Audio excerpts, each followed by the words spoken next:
Shaxsan xitoylik tog'am o'zlari menga yangi mollarning orasida mana shunaqa novinka bo'lgan chiroyli atirgulli rasvetka jo'natib yubordilar. Bugun sizlar bilan obzorni ko'rib chiqamiz. Buni gullariga to'shni kasal bo'lishingiz aniq, shunaqangi nejniy va chiroyli rangda ishlangan.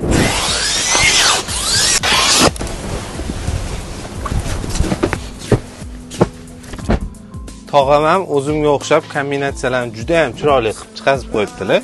Bemalol ko'rishingiz mumkin.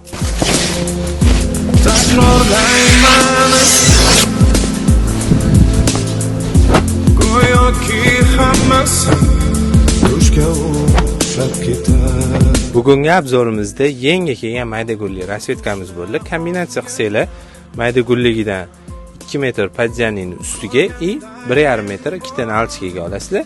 Bu adnotonisdan 2,5 metr prosinasiga 2 metr padjanisini bir tarafiga olasizlar. Mana xuddi shunaqa chiroyli bo'lib kombinatsiya bo'lib chiqadi.